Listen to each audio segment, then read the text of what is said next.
성경 말씀은 신약 성경 골로새서 4장 3절에서 4절까지 말씀입니다. 신약 성경 328쪽 골로새서 4장 3절에서 4절입니다.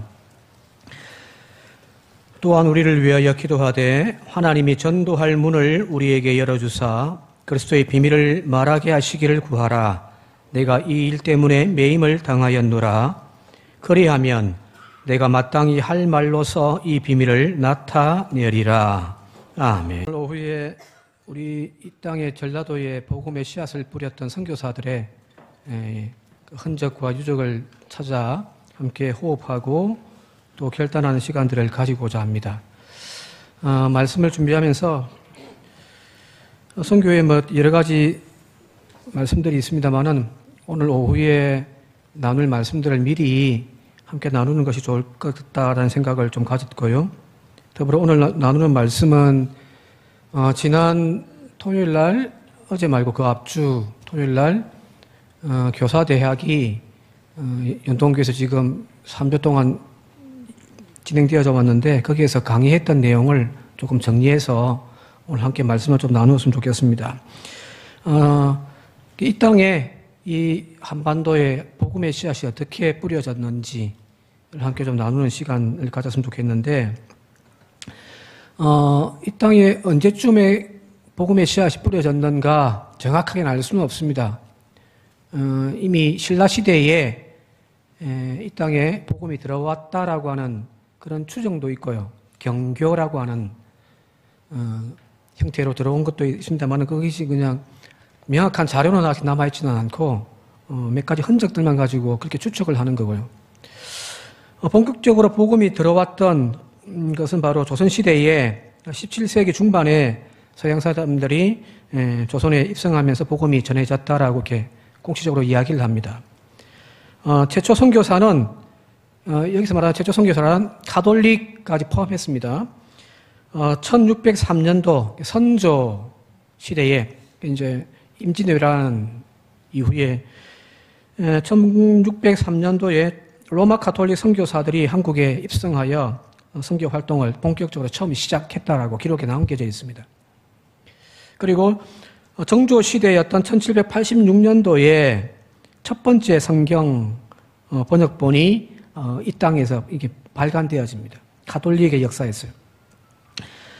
천주교가 중국을 통해서 조선에 이제 전래되어질 초기에는 이 기독교를 종교로서 받아들인 것은 아니에요.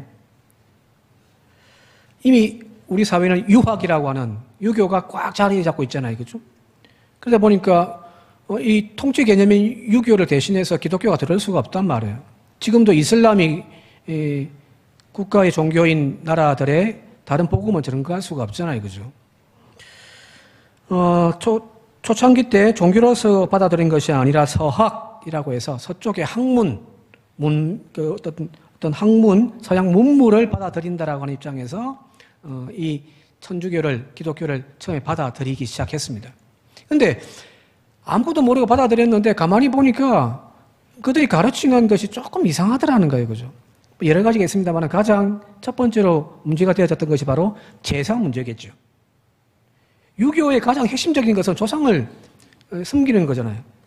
그 핵심은 또 제사이기도 하고죠. 근데 저들이 가지고 온 이 서학이라고 하는 것에 가르치면은 우상을 숭배하지 말라고 하면서 조상 제사를 거부해버리더라는 거예요. 이게 크게 부딪히는 거죠, 그죠? 그건 하나의 또한 명분이기도 했지만 그 내면에 들어가게 되어지면은 정치 권력 집단이 서로 상대방을 숙청하고 권력을 유지하기 위한 방법으로 그 당시의 신진 세력들, 소론파, 남인들, 이들이 주로 이제 서학을 받아들였단 말이에요. 그러다 보니 그들을 숙청하고 이렇게 짓밟기 위해서 뭘 하냐면은 천주교를 박해하기 시작합니다. 그래야 이 사람들이 엮여져서 다 이제 한꺼번에 다 숙청할 수가 있으니까요. 그래서 천주교가 이 땅에 들어온 이후로 엄청난 박해가 계속 되어집니다. 아까 선조 시대부터 처음 선교사가 들어왔고 본격적으로 이제 정조 시대에 많이 활동을 하고 많이 뿌리를 내렸단 말이에요. 이제 아까 처음에 보셨던 도표 한번 보여주시겠습니까? 천주교가 이 조선 땅에서 어떤 박해를 받았는지 여기 보시면은 쭉 여러 박해가 계속 이어집니다.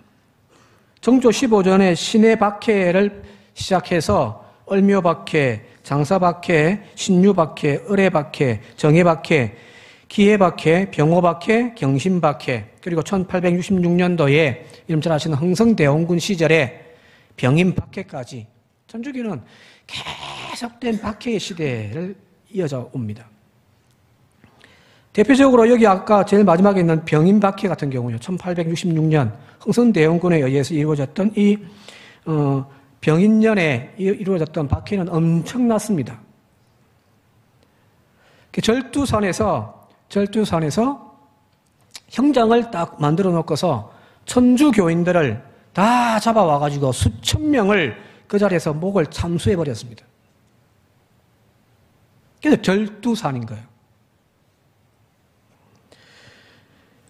그 피가 한강에 흘러 내려가가지고 한강이 막 붉게 물들었다고 하거든요. 그리고 그 수천 명의 목들을 쌓아 올려놨는데 그것이 바로 하나의 산을 이루더라는 겁니다. 서울에서는 그렇게 했고요. 충청도 일대에서는 천주교도들을 색출하는 작업이 어디에서 주로 이제 배당받았냐면은 해미업성입니다. 그 해미업성에 끌려온 많은 시체들이 천주교인들이 많아가지고 그들 또 다 죽여버린단 말이에요. 사람이 너무 많으니까 시체를 감당할 수가 없는 거예요. 그래서 어떻게 했냐면은 1000명 정도의 집단을 대상으로 해가지고 집단으로 생매장을 시켜버립니다.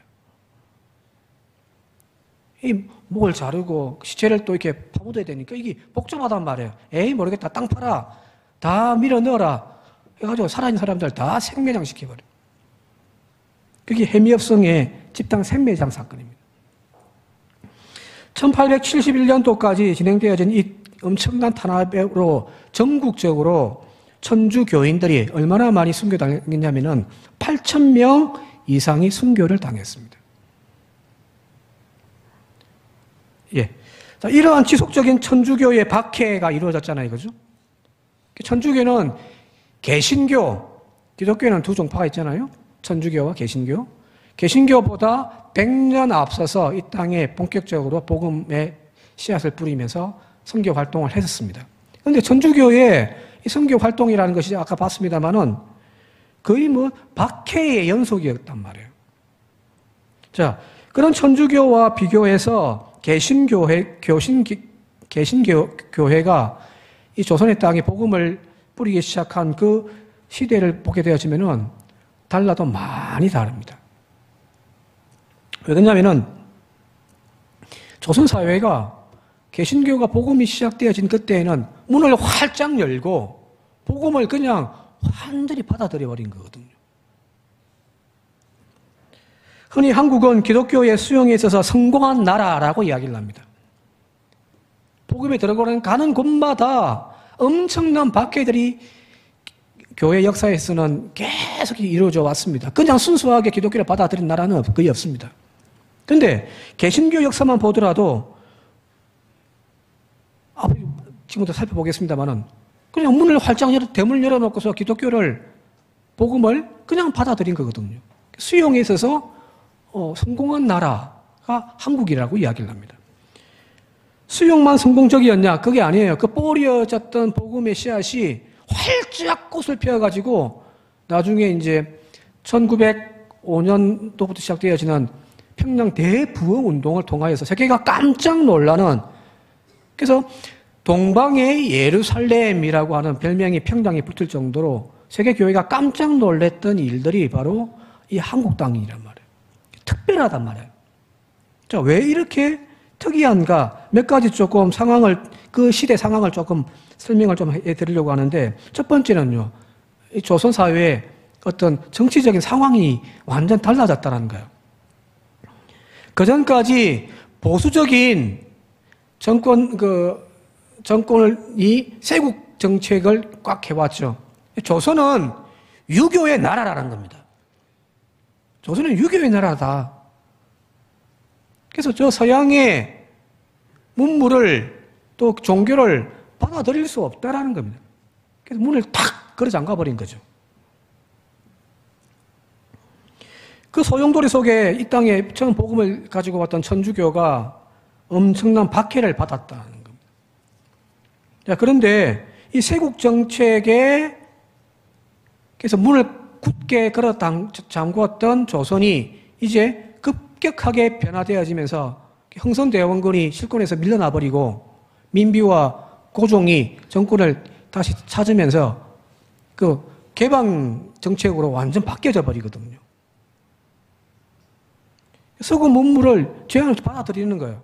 왜 그러냐면 외부의 뒤에 보면 다시 이야기하겠습니다만은 주변국의 강대국들이 어떻게 하든 여기 막 삼키려고 하고 있으니까요. 러시아가 쳐들어 내려오려고 하고 있으니까 그걸 방어하기 위해서 청나라 저기 프랑스 손을 잡는 거예요. 혼자 힘으로는 안 되니까. 이름 잘 아시는 갑신정변이라고 하는 거예요. 일본이 메이지 유신 개방을 통하여서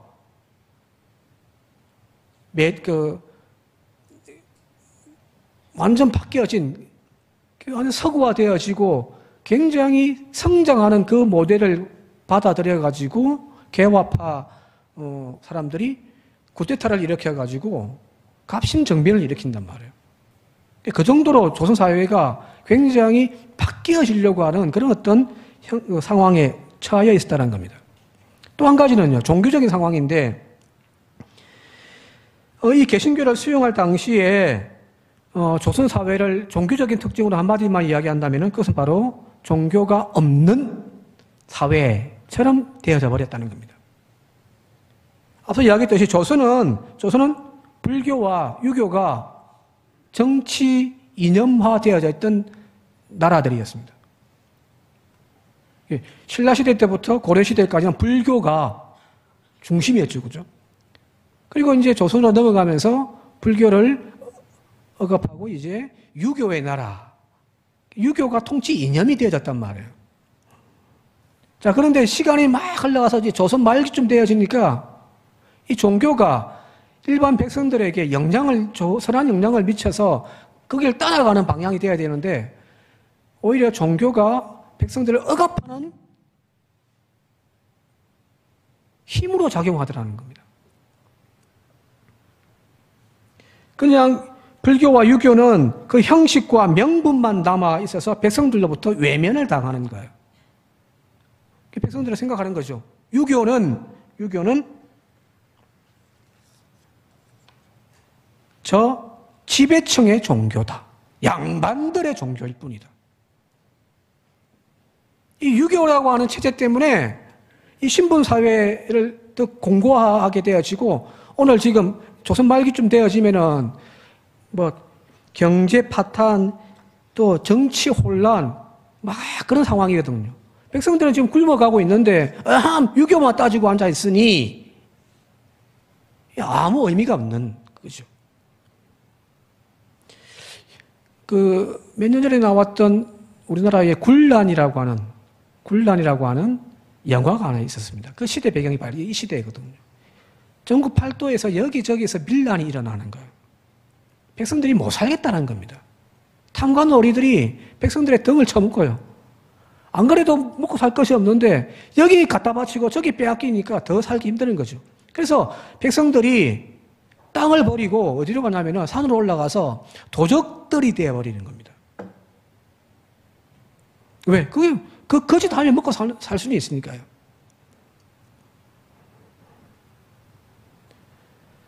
더 이상 유교는 조선인들에게 있어서 백성들에게 있어서 종교로 받아들일 수가 없더라는 겁니다. 특히나 유교의 종주국이 어딥니까? 중국이잖아요. 그죠? 근데 조선 하면은 중국 하면 무조건 큰형님 모시면서 고개 숙이는 것이 조선이었단 말이에요. 가만히 보니까 저 중국의 청나라가 일본하고 싸움을 하는데 청일 전쟁을 하는데 그렇게 자기들이 섬기고 형님 했던 그 청나라가 일본에 완전히 무릎 꿇어 버리는 것을 보게 되어지면서 이들이 깨달은 거죠. 유교가 아니다. 일본이 받아들인, 개방하여 받아들인 저 서양 문물, 그들이 섬기는 신 하나님, 그걸 섬기면 우리도 일본처럼 부강한 나라가 될 수 있겠구나 라는 생각들이 조선사회 백성들 가운데 쫙 뿌리를 내리는 거예요. 교사제가 하면서 그 이야기를 했는데, 저희 어머니가 지금 교회를 나가시고 이제 신앙생활 열심히 하시는데, 이전에는 남녀호랭 교회를 믿었거든요. 저도 어릴 때 그렇게 쫓아다녔고. 그래서 교회 한번 놀러 갔다가 뭐 엄청나게 얻어맞은 적이 있습니다. 그렇게 열심히 하시던 그 어머니가 전도를 우리 동네에 믿음 좋은 권사님이 한 분 계시거든요. 그 권사님이 늘 저희 어머니 만나면은 아들 목회하는데 엄마가 기도해야지. 엄마가 걸림돌 되면 되냐고. 아들을 위해서 교회 나가라고, 교회 나가라고. 그렇게 이야기를 해도 저희 어머니는 그냥 교회를 안 나갔어요. 근데 가만히 생각하니까 장남, 악기를 내가 막으면 안 되겠다 싶어가지고 마음으로는 이제 좀 바꿔야 되겠다라는 생각을 가졌던 모양이에요, 오래전부터. 그런데 당신께서 믿으시는 종교가 있잖아요, 그죠? 이걸 버리고 하나님을 섬기고 교회에 나간다? 어머니에게는 이것이 엄청난 도전이고 힘든 결정이었다는 거예요. 왜? 나에게 이미 종교가 있으니까요. 근데 앞서 이야기했듯이 조선 말기에는 이 종교가 완전 해체되어져 버리고 백성들로부터 이렇게 외면당해버렸잖아요. 텅 비어 있는 거예요. 거기에 기독교가 들어오기는 얼마나 쉬워요. 그죠? 또 한 가지 대외적인 상황입니다. 개신교회가 복음을 들고 조선 땅으로 들어올 수 있었던 또 하나의 이유 중에 하나가 뭐냐면은 이미 전 세계적으로 큰 물결이 막 치고 있는 거예요. 그 큰 물결이 뭐냐면 두 가지예요. 첫 번째, 민주주의와 민족주의, 자유주의가 지금 저 서방으로부터 전 세계를 향하여 쫙 퍼져나가고 있더라는 거예요. 또 한 가지가 산업혁명을 통해서, 영국에서 시작된 산업혁명을 통해서 완전 사회가 완전 바뀌어져 버렸습니다. 농사 짓고 수공업으로 손으로 직접 제품을 만들어 팔던 시대에서 이제 기계로 생산을 해버리니까 생산품들이 막 기하급수적으로 늘어나는 거죠. 그죠? 손으로 만들 수 있는 것이 100개였는데 기계로 찍어내니까 1000개, 10,000개가 만들어지더라는 거예요. 자, 이거 다 어디 갖다 팔아요? 막 생산이 활발할 때는 여기 안에서 다 팔았어요. 근데 더 넘쳐나는 거예요. 그러다 보면은 경제가 무너집니다. 그죠? 이건 어딘가 갖다 팔아야 되는데, 그래서 시작되어진 것이 바로 식민지예요. 원자재를 값싸게, 노동력을 값싸게 가지고 올 수 있고 이걸 또 팔 수 있는 시장을 개척하려고 하다 보니까 쳐들어가가지고 식민지를 만들어서 노동력 착취하고 원자재 착취하고 또 갖다 팔고, 그러면서 저 서구 사회에서 식민지가 막 생기고 제국주의가 막 형성되어지면서 동양에, 특별히 극동 지방에 눈을 돌린 거예요. 왜? 여기에 중국이 있잖아요. 넓은 시장이 있단 말이에요. 일본도 있고요. 근데 조선이랑 딱 붙어 있었는데 조선은 사람들이 관심이 별로 없습니다. 이런 큰 물결이 지금 전 세계를 지금 다 휘젓고 있는데 조선이라고 문을 딱 걸어 잠그고 우리는 너희들과 상관 안 할래 한다고 이러면 이게 유지가 됩니까? 안 되죠, 그죠? 어쩔 수 없이 지금 시대적인 상황 속에서 문을 개방할 수밖에 없습니다. 강압적으로라도.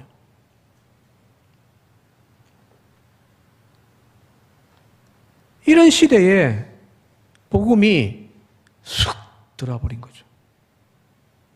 천주교는 아직 그런 시대가 도래하기 이전이었던 부분이 있어가지고 들어와도 막 엄청난 박해를 받았는데 개신교의 복음의 씨앗은 말 그대로 막 문이 열려지고 대로가 쫙 열려져가지고 그 길로 그냥 들어와 버린 거예요. 자, 왜 이야기를 하냐면은 이것이 그냥 우연하게 되어진 사건인 것처럼 보여지지는 않는다라는 거예요.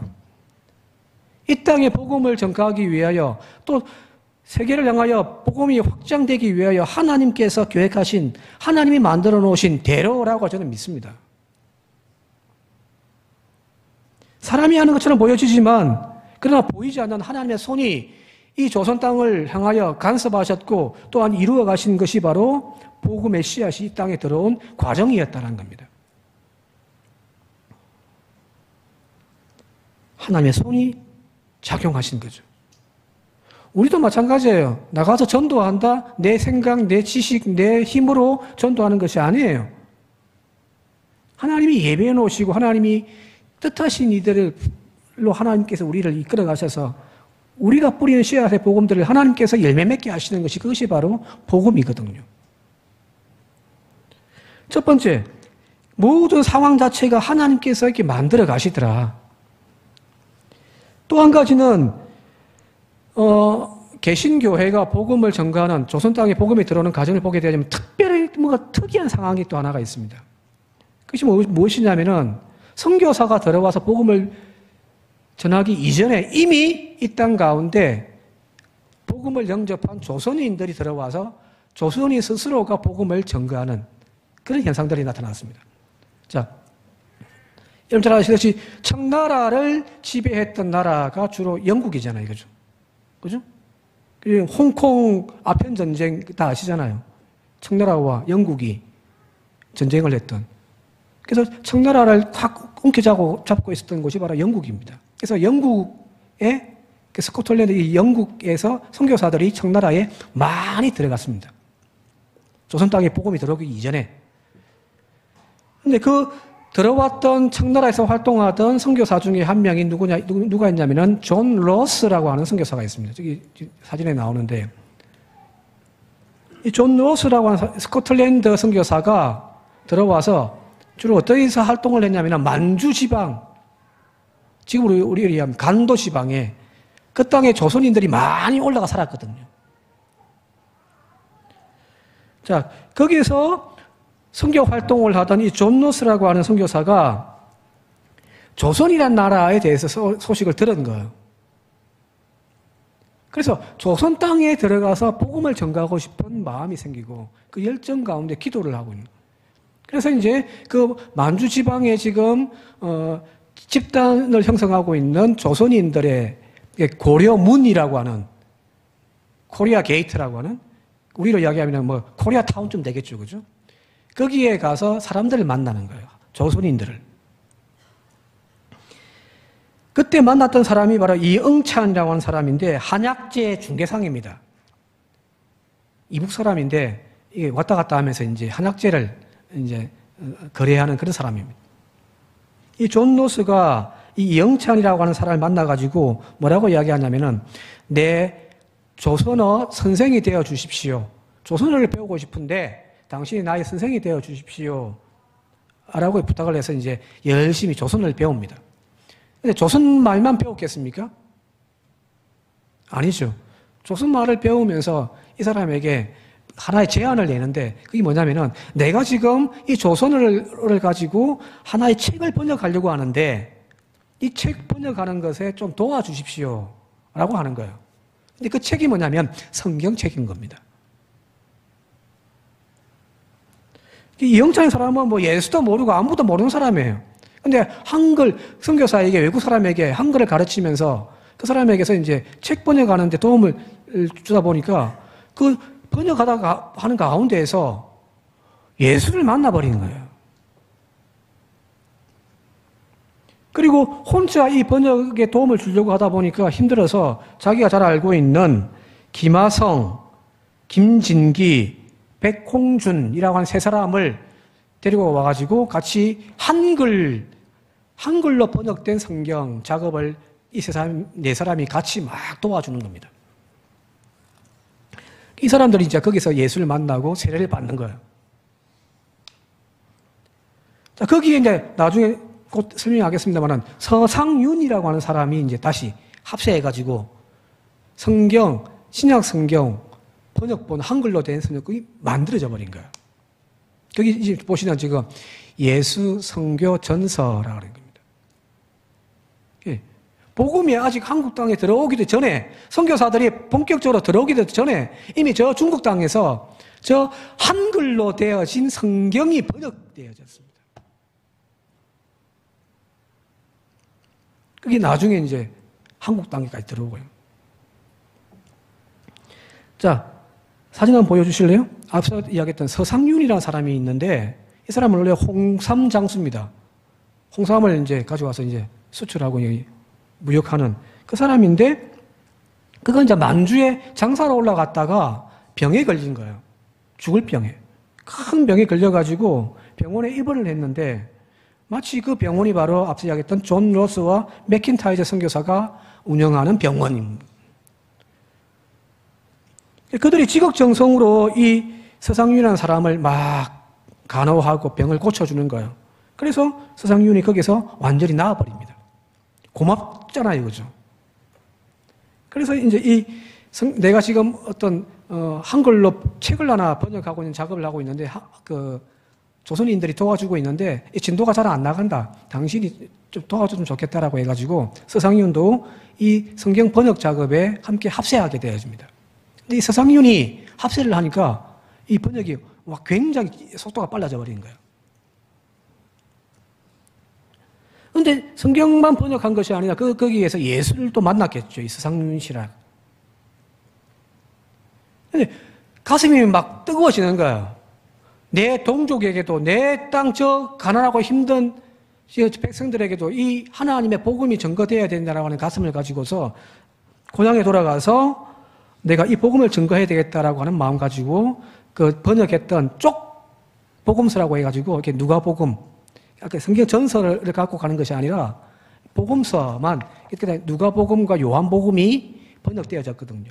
그걸 쪽 복음서라고 합니다. 그걸 가지고 이제 보따리에 넣어가지고 자기의 고향으로 가는 거예요. 그런데 문제는 이 청나라와 조선의 국경선, 국경 수비대가 있을 거 아니에요, 그죠? 국경 관리소.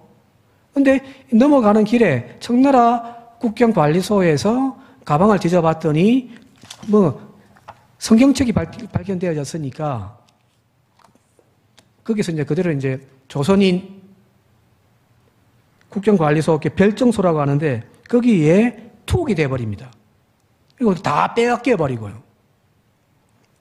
이제 밤새 신문을 받는 거죠. 너 어디 산 누구냐 막 해가지고 이거는 왜 어디서 갖고 왔느냐, 이게 뭐냐, 이걸 왜 가지고 가느냐 막 신문을 하는 거죠. 근데 그 신문 과정에서 놀라운 일이 하나 발생하는데 거기에 참관했던 검문관 2명이 보니까 이름이 아까 뭐라고 했습니까? 서상윤이잖아요, 그죠? 서시잖아요, 그죠? 누가 물어보는 거예요. 당신 서시인데 어디 서시요? 서천민당님 어디 서십니까? 이천 서십니까? 아, 나 이천 서신데 라고 했더니 나도 이천 서신데 라고 하는 거예요. 그러면서 막 보니까 그 2명이 같은 먼 친척인 거예요. 근데 조선 사회가 그렇잖아요, 그죠? 그때는 모든 것이 다 무너져 있는 상태니까. 돈을 바친 것도 아니고, 뇌물에 바친 것도 아닌데, 같은 서씨라고, 먼 친척이라고, 에이, 우리, 친족이 이렇게 그냥 고생하면 안 되니까, 그냥 가시라고. 우리 조서 잘 꾸며줄 테니까 그냥 나가시라고. 그래서 아침에 그냥 나온 거예요.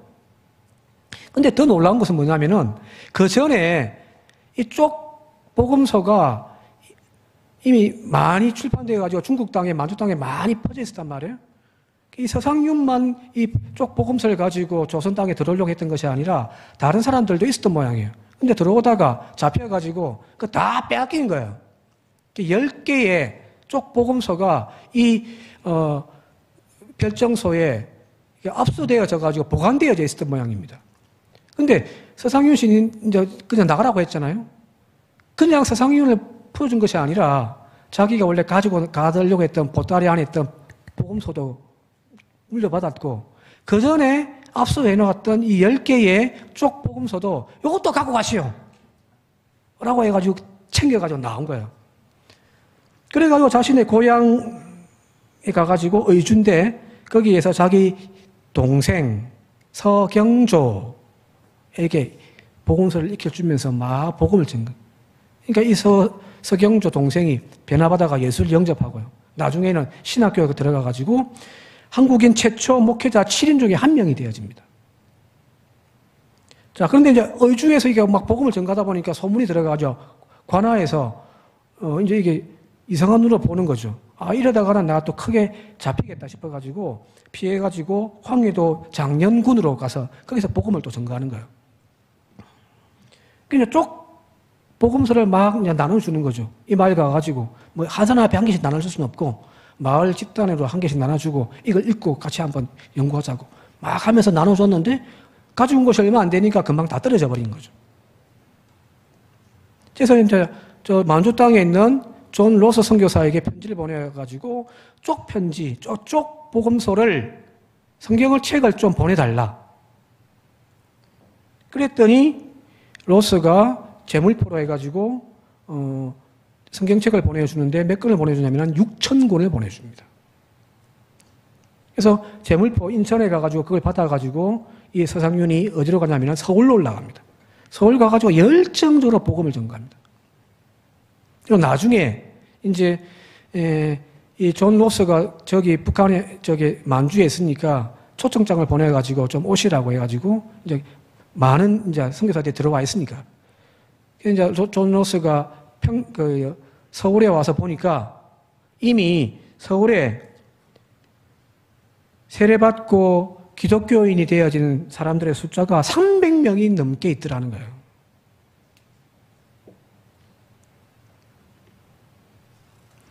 즉 선교사가 본격적으로 조선 땅에 들어오기 전부터 이미 중국을 통해서 선교사들이 전하여주는 그 복음을 가슴에 품고서 들어온 조선인들에 의해서 처음으로 이 개신교의 복음이 조선 땅에 들어왔다라고 하는 것이 가장 큰 특징이고요. 또 한 가지는요. 그들이 들고 온 한글로 번역된 최초 한글 번역 성경입니다. 그걸 가지고 일반인들 만나니까 이전 같으면은 한문으로 되어진 것은 저 백성들은 까막눈이라가 읽지도 못하는 거예요. 근데 한글로 번역된 성경을 갖다 주니까 성경만 받아도 그걸 읽다 보니까 변화되어지고 그 속에 하나님의 역사가 일어나고 회개하고 하는 일들이 이루어지더라는 거거든요. 그러니까 한국의 복음이 들어오는 이 과정을 보게 되어지면 철저하게 사람의 계획과 사람의 생각이 아닌 하나님의 역사하시고 하나님의 방법이었다라 사실 분명히 알 수가 있는 거죠. 또 한 가지는 이제 선교사들에 대한 이야기입니다. 복음이 이 땅 가운데 들어와서 확장되어지는 그 가장 결정적인 힘이 바로 선교사들 아니겠습니까? 그죠? 개방되어지고 이제 선교사들이 본물처럼 밀려 들어오는 거예요. 그런데 선교사들이 들어와가지고 조선 땅에 복음을 전거하고 예수님의 사랑을 실천하는 많은 일들이 있었지만은 다 좋은 것만은 아니었거든요.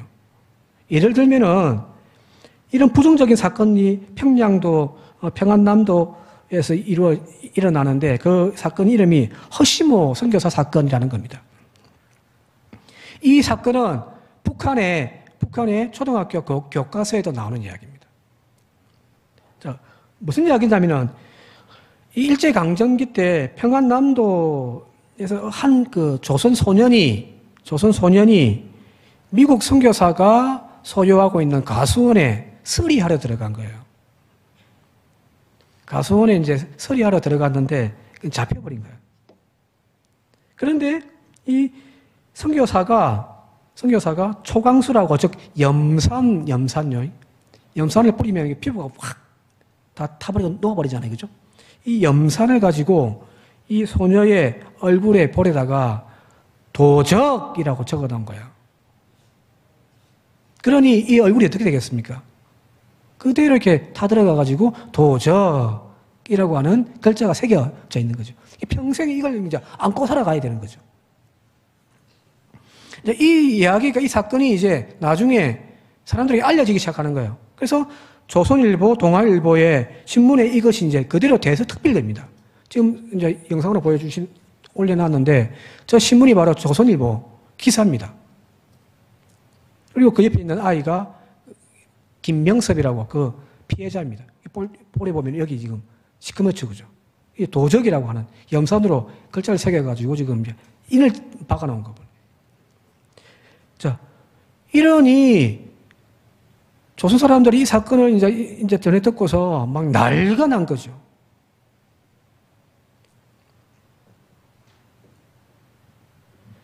이 불미스러운 선교사 사건으로 말미암아 복음이 큰 지장이 생길 수 있더라는 거예요. 그래서 이제 막 수습을 해가지고 당사자가 미안하다고 피해에 대하여 보상하겠다라고 이야기를 하고, 그래도 이게 수그러들지 않으니까 이 선교사가 결국에는 본국으로 다시 이제 돌아가 버리거든요. 이런 일들도 물론 있었습니다만은, 그러나 조선의 복음을 들고 온 대부분의 선교사들은 조선을 사랑했던 사람들입니다. 그리고 그 사랑의 열정으로 자기의 목숨을 다하여 복음을 심고 뿌렸던 그런 사람들이었다는 겁니다. 자, 앞서 이야기했던 제국주의가 식민지를 개척하면서 거기에 편성해서 함께 들어갔던 것이 뭐냐면 바로 선교사들이었거든요. 자, 아프리카에 제국주의가 점령하고 거기에 식민지 시키고 뭐 하냐면은 강압적으로 다 종교를 개종시켰잖아요.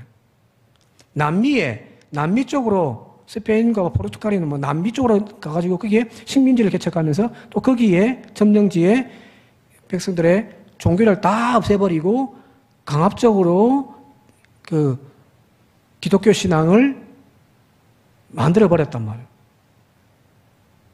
그러면 이제 제국주의 앞장선 복음이 함께 들어간 부정적인 영향이지만은 조선에 들어온 선교사들은 그렇게 하지는 않았단 말이에요. 조선을 사랑했고 조선이 사람들을 사랑했고 그들 가운데 하나님의 복음이 들어가서 이 조선이 부흥되어지고 하나님의 축복받는 나라가 되기를 위하여 복음을 뿌렸고 기도했던 인물들이 바로 선교사들이 있더라는 겁니다. 자, 대표적으로 이러면 잘 아시는 많은 선교사들이 들어와서 활동을 했습니다만은 이러면 잘 아시는 대표적인 선교사 2명 누구죠? 최초로 이 땅에 들어왔던 선교사들. 장로교회 언더우드와 감리교회 아펜젤로죠, 그죠? 원래 이 언더우드는 인도의 선교를 가려고 했던 사람입니다. 그런데 거기 이제 진행되지 않고 저 조선 땅에 이제 선교사들이 이제 파송해야 되는데 갈 사람이 지원자가 없는 거예요.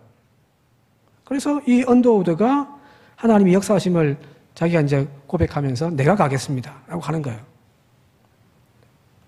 자, 그에게는 약혼녀가 한 명 있었습니다. 결혼을 약속한 약혼녀가요. 자, 이 약혼녀가 아이고 우리 언더우드 씨 정말 훌륭한 결단하셨습니다. 빨리 가십시오 라고 했을까요? 아니요. 적극적으로 반대를 합니다. 당신 가면 안 된다. 나는 절대 보내줄 수가 없다. 왜 그러냐면은 이 얼마 전에 이 미국과의 그 조약이 이루어지기 그 결정적인 계기가 뭐냐면은 제너럴 셔먼호라고 해가지고 상선이 조선 땅 평양으로 들어온 거예요. 대동강을 타고. 그런데 그때만 하더라도 흥선대원군 시절에 세국 정책이었으니까 이 평양의 시민들과 이 셔먼호가 전쟁을 일으켜가지고 그걸 불태워서 침몰시켜버리거든요. 자, 그때 그 배에 타고 있었던 로버트 토마스 선교사, 전에 한번 설교를 했습니다만은 로버트 토마스 선교사가 그 배에 타고 있다가 붙잡혀가지고 그 대동강 강변에서 참수를 당합니다. 본격적으로 와가지고 예수 믿으라고 선교 활동한 것도 아닌데 그 배에 타고 있었던 이유만으로 잡혀가지고 그 대동강변에서 목에 달아나는 순교를 당한단 말이에요. 그때 이 토마스가 죽기 직전에 한문으로 번역되어져 있는 성경책을 누군가에게 전달해 줍니다. 그것이 나중에 이제 선교의 문을 활짝 열게 되는 계기가 되어졌다고 하는데, 자, 이것이 이제 미국에 쫙 퍼진 거예요. 토마스 선교사가 그 셔먼을 타고 있다가 순교당했다네? 조선이라는 나라가 그런 나라로 비춰진 거예요. 자, 그런 위험한 나라에 이 지금 언더우드가 지금 다른 사람이 다 들어가서 아무 문제가 없는 것이 확정되어진 상태에 들어가는 것도 아니고 가장 먼저 들어가는 거잖아요. 약혼녀가 그 죽으러 갈지도 모르는 그곳에 빨리 가시라고 할 수 있을까요? 저는 당연히 노라고 이야기했을 거예요. 우리나라도 마찬가지잖아요. 저 아프가니스탄에서 우리 청년 하나가 죽었을 때에 우리 사회뿐만 아니라 교회도 난리가 났잖아요. 성교문이 확 닫혀버렸거든요. 자, 그런 상황이에요.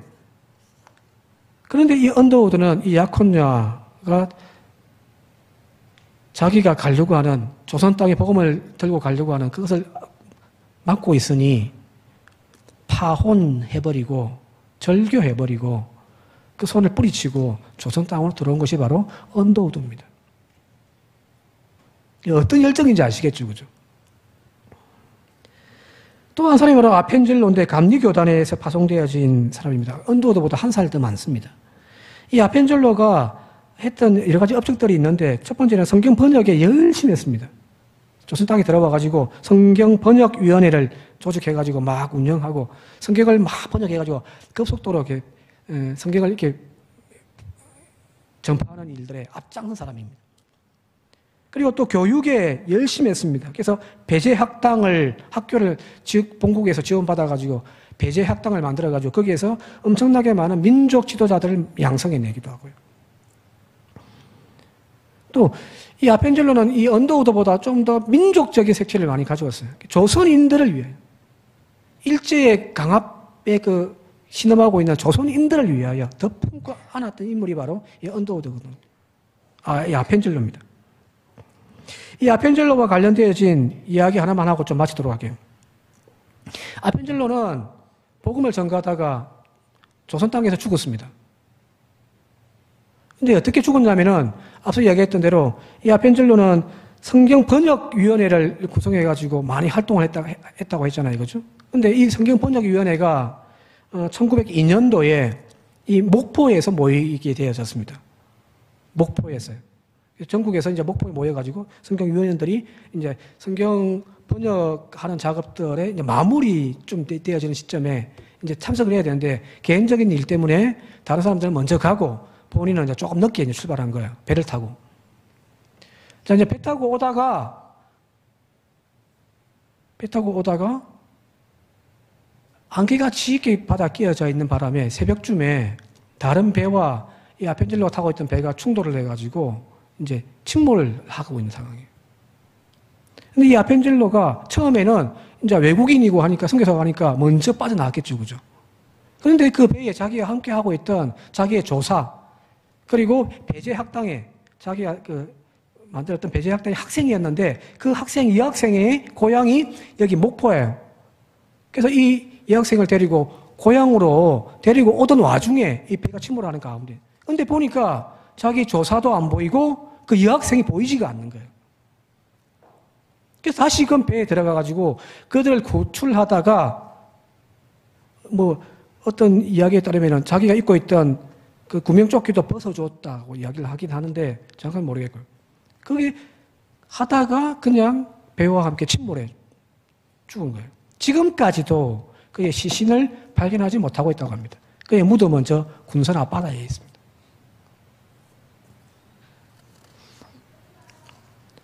이런 열정과 조선을 사랑하는 마음을 가지고 복음을 전했던 것이 바로 최초 선교사들의 헌신과 눈물이었고 십자가를 지고 있던 그들의 흔적이었습니다.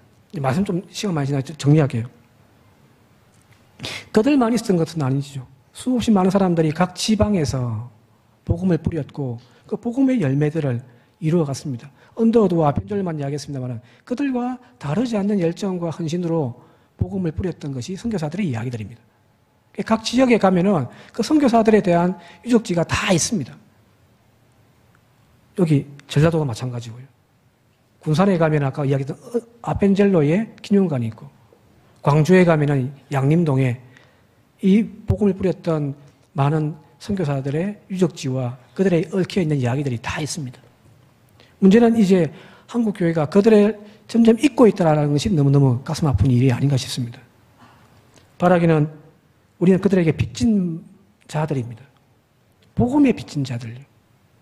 그들의 눈물과 그들의 사랑과 그들의 헌신이 땀방울들이 다시 기억되어지고 우리 가슴 속에서 다시금 뿌리지는 하늘의 미랄이 되어질 수 있는 그런 시간들이 되었으면 좋겠습니다. 오후에 함께 하셔서 그들이 어떤 일들을 이루어갔는지 하나님의 사랑이 무엇인지를 함께 나눌 수 있는 그런 귀한 복된 시간들이 되어질 수 있기를 주님의 이름으로 축원드립니다. 함께 기도드리겠습니다. 고마우신 아버지 하나님, 복음은 하나님께서 하시는 일이지만 하나님께서는 사람을 통하여 이 모든 것들을 이루어 가심을 믿습니다. 이 땅에 복음이 어떻게 뿌려졌는지 긴 이야기를 함께 나누었습니다마는 하나님 간절히 소망하옵기는 그 복음의 씨앗이 오늘 나에게도 뿌려졌고 그 복음의 빚진 자라서 내가 오늘 천국의 백성이 되어졌음을 믿습니다. 선교주의를 맞아서 선교가 무엇인지 다시 한 번 더 다짐하고 결단하는 우리 교회가 되게 하시며 또한 저희 모두가 되게 하여 주시옵소서. 받은 것 내 안에 머물러 있지 않게 하시고 나눌 수 있는 그런 저희들이 되게 하시며 선교하는 일에 열심을 회복하는 저희 교회와 우리 모두가 되게 하여 주시옵소서. 예수님의 이름으로 기도드리옵나이다. 아멘.